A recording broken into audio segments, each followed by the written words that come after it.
So we're here with Rodney today. He's a buyer's agent here at Harcourts, and we've got a few questions for you, Rodney, if that's all right. Yeah, Michael, no worries. Awesome. So tell me, why should somebody use a buyer's agent? Well, the first thing I'd say is that you don't have to use a buyer's agent. Obviously, people have been buying property for hundreds of years. But my response to your question is a buyer's agent, if we do our job correctly, will save you time, save you money, hopefully, save you energy, save you stress, and save you from making a mistake. And yeah, we're licensed real estate agents. We don't sell property, we buy property for our clients. Right. And so our job is to professionally advocate for our buyers to make sure, yeah, that they're, getting a good deal and not making a mistake. And like I said, saving your time and hopefully also getting you opportunities that you wouldn't be able to find yourself because of our strong relationships with sales agents. Yeah, I think that's a big one. I think a lot of people miss like the opportunity cost of not having a buyer's agent Yeah. compared to going out and finding something yourself. Yeah, well, like we do get a lot of pre-market and off-market opportunities. Yeah. It doesn't always mean that they're better deals, but it does mean that we can look at a deal without, especially in a market like this, Mm. without competition and best and final offers where you've got 10 other buyers. We can slow things down, have a look at it, see if it works, make sure that all the due diligence is okay, and that we're getting it. It is a good deal that suits the client brief and their budget and what they're looking for. But having said that, going back to your question, also, I honestly believe that in most instances, a sales agent is going to tell me a completely different story about the property and where it needs to be to secure that property Mm. as compared to somebody, just a general member of the public. Yeah. So, a good sales agent, their job, remember, is to work for the seller, and their role is literally to befriend the buyer and win their confidence and trust, and then try and extract as much money out of them as possible. Mm. Whereas with myself, that generally won't happen. And especially if I know the agent, if I have a relationship with them, I can cut to the chase and then come back to my client and say, look, it's out of your budget, even though they said this is what it's advertised for, it's going to go here, or someone's put in a better offer that you're not prepared to pay because you don't see value, or hopefully, this is about where the other offers are. I think if we come in here, we'll secure the property, and then we'll take it from there, and then go on, like I said, and do the other due diligence that we generally do, building and pest and stuff like that. Yeah. No, that's awesome. I think having someone on your side through the sales process as opposed to just having to deal yourself with the agent and Yeah. yeah, I think that's really great. Because most people, when you think about it, they're only going to buy a couple of properties in their lifetime. Yeah. It's not unusual for me to buy five, six, seven in a week, So because of that, we know the markets well that we're buying in. We know the due diligence process. We've got the same tools that the agents have. We can look at the data, and also we've got those relationships with agents. And as you know, when you know somebody well because you've dealt with them before and we've purchased property from them before, we generally get an inside that members of the public wouldn't get. Yeah, no, 100%. It's really a question of how valuable is it to you to make sure that you're getting the right advice around one of the biggest decisions that you'll make in your Yeah, life, and then you know making sure that that decision is actually a good financial one and not a dud that you'll be having to repay for however many years after that. yeah, absolutely. Yeah. So why shouldn't I just go out and find a property myself? Well, like I said, I mean, maybe you should. Yeah. Not just because I'm a buyer's agent. I don't think everybody needs me, because a lot of people, particularly savvy investors who have done it a lot of times, of course they can do it themselves. Mm. But I guess to answer your question, most people just don't have the experience or the knowledge in buying multiple properties over and over again. And with that comes the confidence and the understanding of the various markets that we buy in. Mm. Also, I see so many, first time buyers or second time buyers or people who are a little bit inexperienced, they don't know what to look for. Yeah. So not only talking about the price and the conditions and but just basic things like most people know about, oh, we better check the flood maps, but then again I still met lots of people that have bought or going to buy flood properties, and when I show them the map they go, oh, I didn't think about that. Yeah. But look, flooding's an obvious one, but a common one people don't think about, bushfire. So there's a lot of fantastic properties in Brisbane, surrounding areas, southeast Queensland in general, that are surrounded by forests. Yeah. Cool. So I make sure I'm checking the bushfire threats. Also things like drains, sewers, pipes, electrical cables. I have clients come to me say, oh, we like this property and we want to put a pool in the back eventually. And then I say, did you know there was a big sewer running through the middle? And they said, oh no, didn't even think about that. Yeah. So there's that True. kind of like practical side of buying the property. But also the truth goes back to what I said to you. Like, if I'm going for the property and you're going for the same property and we have similar budgets and on sort of face value, it looks like we kind of both got a shot at it. In most instances, I'm going to buy the property. I'm going to get more of an insight out of the agent, and I'm going to get more of an understanding where we need to be to secure it. And in some instances, and this is unethical, but some sales agents are unethical. I can generally find out, what your offer is. So Yeah, true. then I can come back and say, well, thereabouts, and come back to say to my client, well, look, like I said before, it's either this guy's well overpaying and I think we can get you a better deal. So let's forget that deal and not waste any more time or energy. Or come back and say, hey, I think if we want to buy this property, I've done all the DD, it's ready to go that in that sense, and this is where I think the other offer's at. Let's get it off the market Yeah. and control it while we continue to do the rest of the due diligence that we do. Yeah, no, you make a really good point there. Like if I was a real estate agent and I got an offer from someone acting for themselves, or I got an offer from you, I know which one I would be taking more seriously. Because yeah, one person is prepared to go get someone to help them make the process as professional and proper as possible. So Yeah, it just makes sense. But also adding to what you were saying before that, like the whole process is a whirlwind. And we see that all the time when we do mortgages and we take them through the process to get their finance in order. And then we say, go out, find a property now. And they're just like, okay, where do I start? What do I do? And when they finally find something, there's 1,000 things that they know that they need to do, but the process just happens so quick and there's so much that they just forget. And so by yeah. having you with the system in place, it makes sense to me, at And, least. and especially in a contested market, which, Yeah. for the last couple of years, most of the markets have been, it's not uncommon for, go to an open home and there's 20 other buyers there and there's going to be 10 other offers and the sales agent says, get your offer in by, this afternoon. Yeah. Um, Quite often, especially if I've got a good relationship with the agent, I'll just say, so are you going to sell this today? And he goes, no, we'll probably sell it Monday morning. And I'll say, can I call you Monday morning, find out where the best offer is about, and then I'll put my offer in then. And, so that we just have an unfair advantage in most of the cases. Not always, but very, very often. Mm. Um, and then, of course, that's for home buyers who get emotional and generally do overpay when it comes to property investing. So I'm an investor myself. I've been investing since 2000. I've built a relatively large property portfolio. It's my hobby. It's my passion. It's what I love. It's a way that I think average Australians can get ahead in this harsh economic climate we're in. So when someone comes to me and they've got a budget, I say, well, what are your goals? What are your strategy? What's your investment thesis? And they said, oh, like, well, what are you talking about? I'm like, well, do you want to just buy a bread and butter, do nothing, buy and hold, and just leave it there for 20 years, or do you want to try and be able to add some value with, a cosmetic reno, or do you want to do granny flat strategies? You're looking for dual income properties per the same budget. Did you know that in a regional area, I might be able to get you a small block of units that's going to cash flow much better than this one, and we weigh up the growth rates. So really just giving them that knowledge that I have through, decades of just being completely obsessed and passionate about property investing. I can share that with them and say, look, it's not just buying a property. It could be, but you've also got options B, C, D, E, F, and G. Yeah. Hmm. It's just opening up the landscape to the possibilities that are available that a lot of people just don't know, what's available. I've got a budget, so I can buy this, but there's really so many things that they may not even consider. Yeah. And as you would know well, some people come to me and they say, look, I want to use property as a vehicle to invest in to give myself some financial security. Yeah. And, maybe I want to buy four, five, six properties. You've got to think about that last property as well at the same time you're buying that first one. Because if you buy the wrong property, you would know well that that might be severely negatively geared. And then when they come back to you and say, hey, we want to buy the second one, perhaps the lenders will go, well, you can't do that because it's costing you, 500 Yeah. bucks a week to hold that one. Yeah, it's true. So, I like to work with clients about thinking about what their long-term goals are with investing Mm. and having that big picture in mind, and then working back from those goals to make sure that when we buy that first one, it fits in with that entire strategy. So, what is the biggest mistake that a buyer might make when looking to purchase a home or even an investment property? Okay, well, I guess there's quite a few.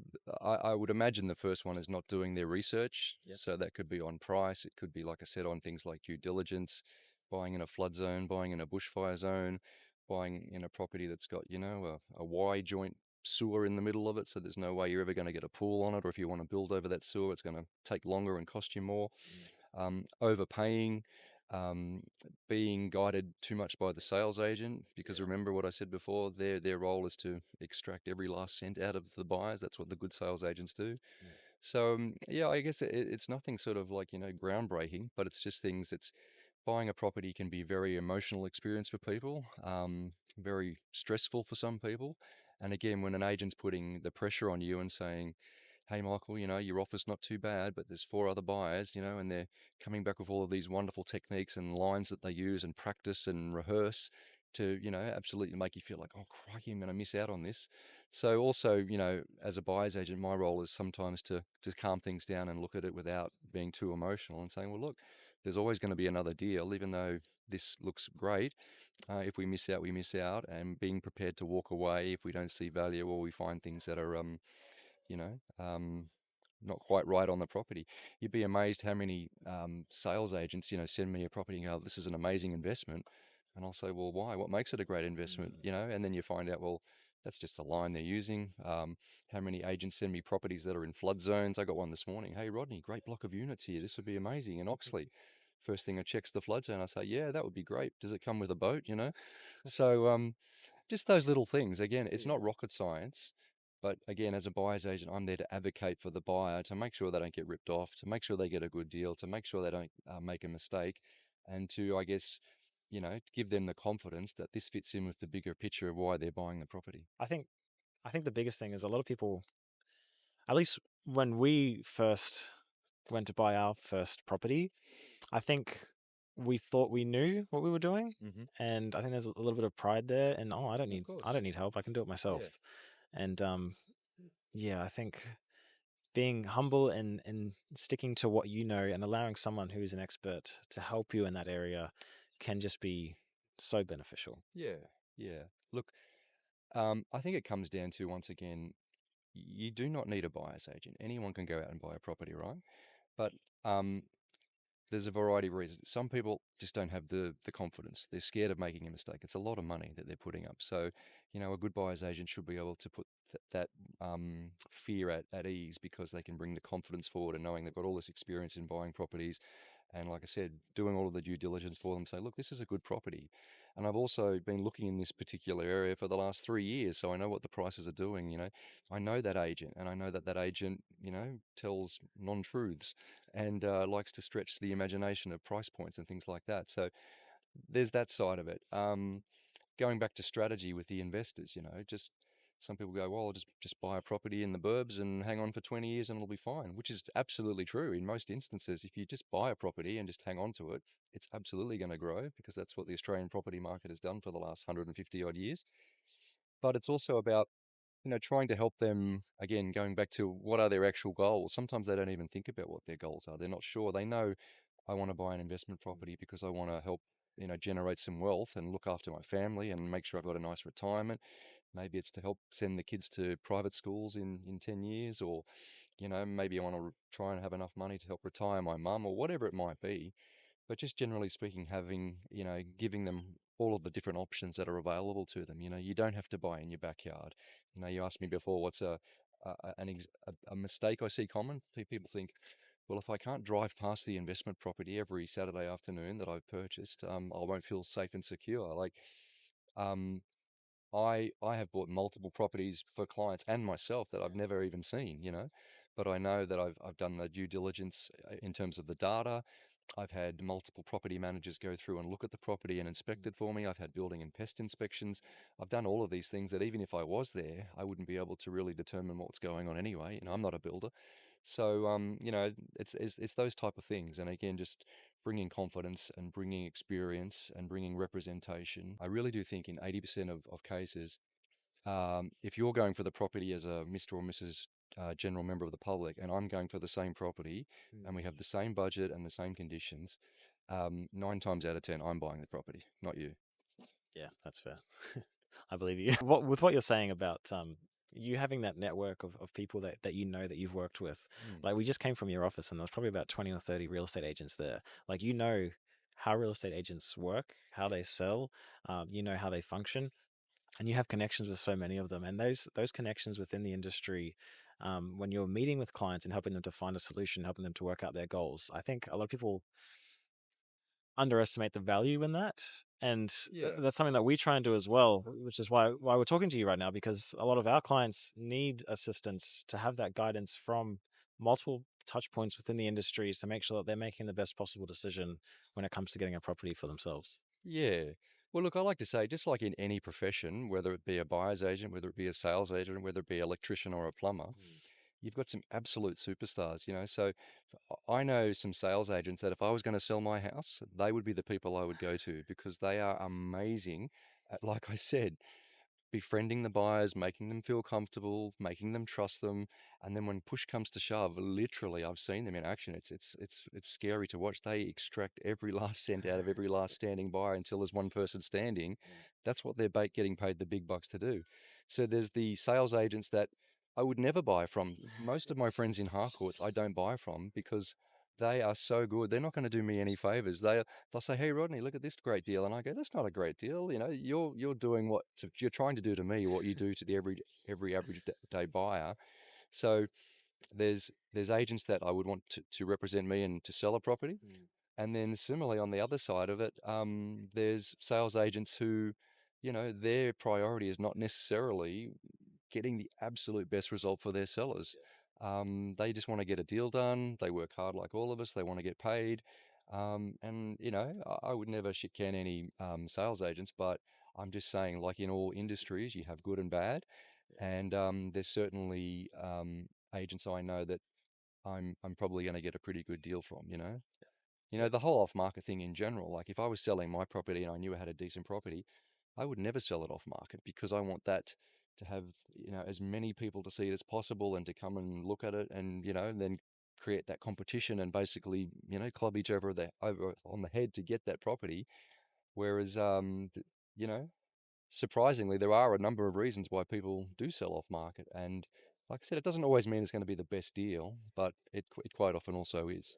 I was gonna say too, like yes, 100% with the real estate agent, but it also I imagine is similar with specific clients and the circumstances that people are in when they're selling. Yeah. Like you said, when they're selling off market, some people need to sell quick and need to get something done, and those opportunities, the everyday person just wouldn't have the chance to see those opportunities at all. Yeah, that's right. Yeah. And that's again where we bring a lot of value add because, you know, people are on realestate.com and they're looking at all the deals, and as you do.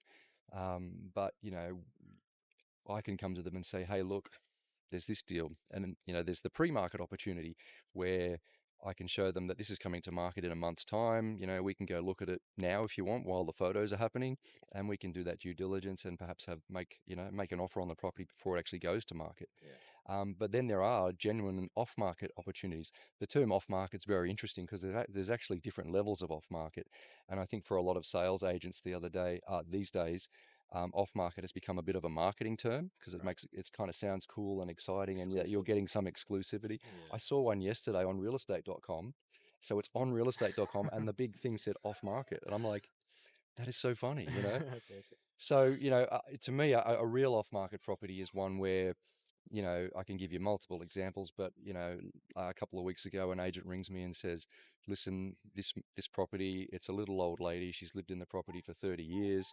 Her family don't want to disrupt her and have people going through the house. It's quite messy. They don't want to spend money on marketing. They don't want to get a stylist in. She needs to go to the nursing home. They need to sell the house quickly to get the money to go to the nursing homes. You know, so they had multiple reasons of Yeah. why it was off market. So she said, "Have you got a buyer?" So, you know, we come in and we can look at it and wade through all of her 30 years of stuff and you know, do a deal with the agent that Yeah. they're happy with and they can progress to their next stage of what they need to do. Yeah. But also my client, like I said, this was a great property in a great suburb. And if it had have gone to market and was all tidied up and marketed beautifully, it would have sold for much more than what we bought it for. Yeah. Awesome. Yeah. Love that. So, do you work more so with first home buyers, or investors? So currently and generally, I'm probably 80% investors and 20% home buyers. And I like it that way, to be honest, because investors are much less emotional about the property. It's more about the numbers and the figures. And the home buyers obviously have a strong emotional connection to the properties that they buy. But I don't think that's necessarily the reason. I think a lot of home buyers, they think, well, I don't need a buyer's agent because I want to go and see the property and I can find the property myself and I'll know whether or not I like it and how it feels and all of that sort of thing. Yeah. But again, some home buyers are really, really busy. They're working very demanding jobs. I had a client recently where, both partners were working. They had three little kids, sporting commitments after work every day, all over the weekend. And when they were putting in offers, it was just, not getting even a reply from the agent. So Yeah, jeez. that's where I can say, well, not only can I help you with the negotiation on market properties, and also, navigating with the sales agent. But look, you're in an area where I know I can find you stuff that no other people are finding, or very few people are finding. And what about these options? And so that's how we're able to find them their new home, which was pre-market in that instance. Um, and again, negotiating with the agent, this is where it needs to be, and they were able to buy that without having to, have, like I said, 10 other buyers banging on the door and Yeah. asking for best and final offers, which is not ideal way to get a bargain. Yeah, awesome. And it just relieves the stress as well, I imagine, for them. Yeah, that's right. Like, Yeah. I'm lucky myself, and I've got a team. We love property. I just love walking into other buildings and looking at it, and looking at the architecture, and looking how other people live. You see everything from absolute grotesque wealth right through to grotesque filth. So I find it very interesting seeing how the different levels of property. And yeah, we go through, and like I said, we do video walkthroughs for the client, so then they can have a look on WhatsApp and say, actually, I do like that property. Maybe now, if you can take it to the next level and organise us a private inspection, and then we'll go and have a look. Or on the other hand, no, that's crap. That's definitely not what we want. I'm glad we didn't waste our Saturday afternoon going and looking at it.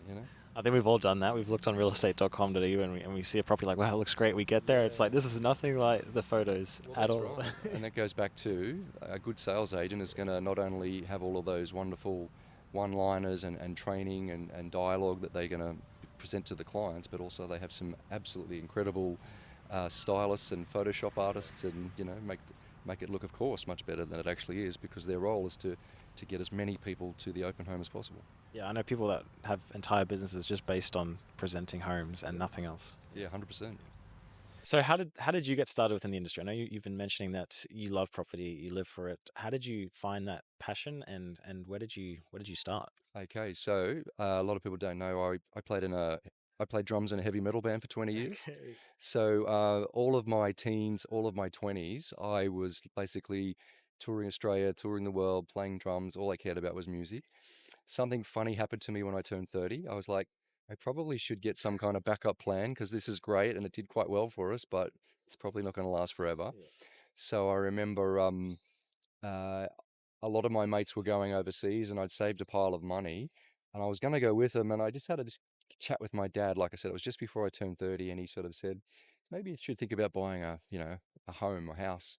So I did. I thought, right, I'm going to sacrifice this overseas trip with my mates. And there's a whole, we could talk about sacrifice, because it was a big sacrifice. I was excited to go, and all my mates went.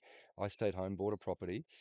Um, and that process was good. I bought a renovator, so I bought the shittest house in one of the best streets in where I was living at the time that I could afford.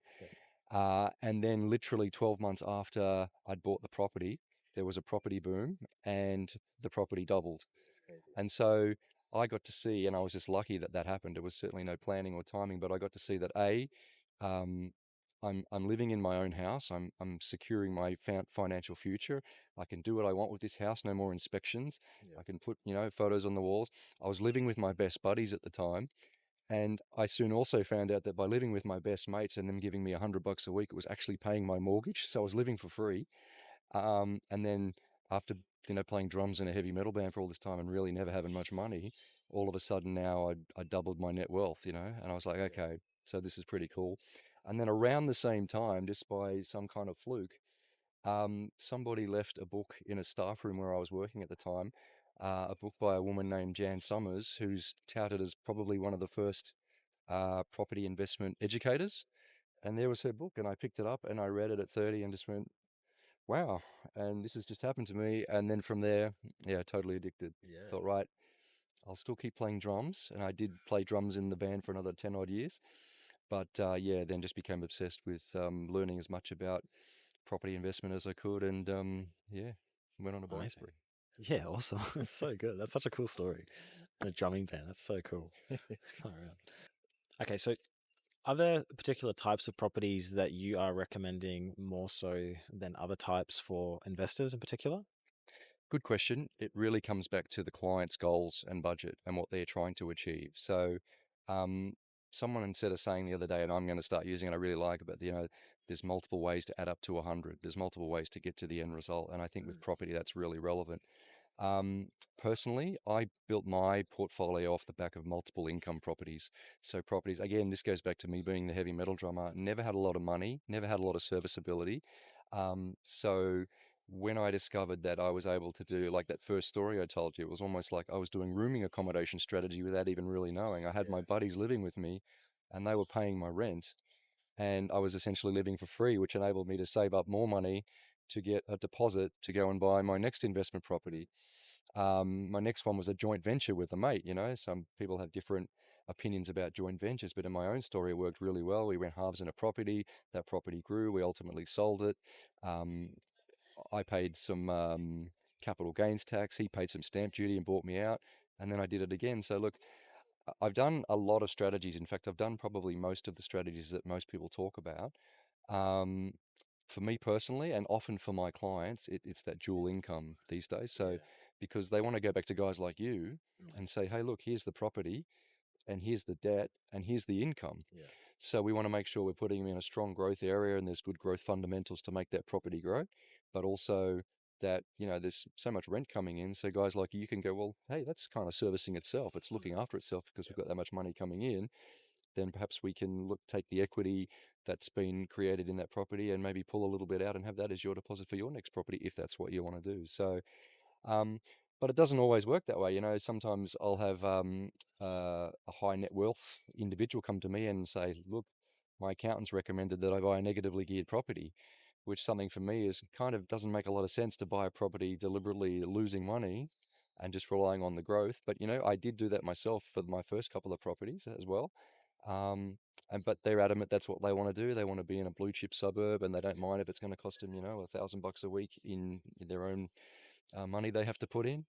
Um, so at the end of the day, I'm always going to do what the client wants me to do for them. I tell people I'm kind of like a detective. You tell me what you want, and I'll go and find it for you. If it Yeah. exists out there, I'll knock on so many doors and ring so many agents, I'll be able to find it if it's out there and put it in front of you. Yeah, yeah, Mm. it's awesome. I mean, in a way, it's similar to what we do, in the sense that clients tell us what they're looking to do as well, Yeah. and we find them a suitable loan option that allows them to do that. And so I think working in conjunction with a buyer's agent and a mortgage broker, you're getting what you want, your goals aligned, and then you're finding the best possible property and the best possible loan to reach your goals, whatever they may be. Yeah, that's right. Yeah, And we also have to look at their risk profile. Some people are very conservative and they don't want to take too much risk. And so I'll be then perhaps looking at more sort of bread and butter type properties that yeah, I think are just going to grow and maybe just sit. Then we have people that want to, dial up the risk a bit more. Like I've got a young guy at the moment. Him and his wife, I think they're 24, and they've just bought their fifth property with me. So wow, just going really, really hard because he said, I want to retire at 35. I want to be able to kick back and not do that. So, um, yeah, it just depends again on, the client's profile, their serviceability, their ability of being able to meet the financial requirements, and then, yeah, also their risk profile. yeah. Mm. And are there particular areas that you're seeing better returns in, like particular property growth areas that you're Oh, yeah. recommending? Yeah, 100%. Yeah. Yeah, I could tell you now, but then I'd have to kill you, Michael. So. If you want to find out, you got to come and talk to him. No, look, all of that information is widely available now. And again, this is going back to, look, you don't need a buyer's agent if you've got all day to sit down and do all the data research. Yeah. It's there. There's some amazing software out there you can buy. There are amazing companies. A lot of it's free as well. Mm. So you can look that up. You can see what the property has done historically. We can look into things. We look at everything, obviously. We're looking at the economic drivers. We're looking at the population growth. We're looking at the supply versus demand. There's so many different metrics that we look at that, and there's no guarantees in life Mm. with property. And I always say to people, people forget in Australia that, people think you just buy a property and you're going to get rich. Now that has happened for a long time if you hold the property long enough. Yeah. But who knows in the future? Maybe that could change. So you do need to be aware that there is a level of risk. But I just honestly think if you look back to, a great place to start is um, go and Google the history of median property prices in Australia from about 1945 onwards. Mm. You can see the graphs and you see every major sort of black swan event like a COVID or a global financial crisis, and these things that you're living through, going, oh my God, the the world's falling in? Is the financial world going to collapse? Yeah. But they're just these tiny little blips on this long path of, inflation fueled, population growth fueled, economic growth fueled growth that we see in the property markets. Yeah. Yeah. So, would you say that you'd expect that it would the properties will continue to perform as they have? Well, look, if you go back and look at those particular graphs I just mentioned, I think property in Australia is it's almost too big to fail. I think there's always a risk in investing. Things can always happen, but history shows us that if you buy a good asset in a good area and you can hold that asset for a number of years, then odds are on that you're going to do well in terms of capital growth.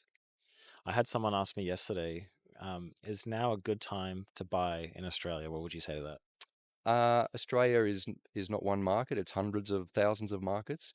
So I would say, well, which market are you particularly thinking in? Would I want to be buying in a mining town where the where we're seeing that mines are shutting down and stuff like that? Absolutely not. There are multiple markets that are right now are absolutely the perfect time to be buying, and I always say to clients, you should be buying in a well-researched market when you're ready, when you've got the access to the funds, and when you're mentally prepared to to take that leap, and be prepared to buy and hold at least in the short term. And yeah, pretty positive you'll see some growth even in recessions and depressions. There are markets that are still growing. So Yeah, there you go. There you go. With some insight and some experience, then you can make it happen. Well, thank you for your time. I really appreciate it. yeah, no worries, Honestly, Michael. thank Thanks, you so mate. much.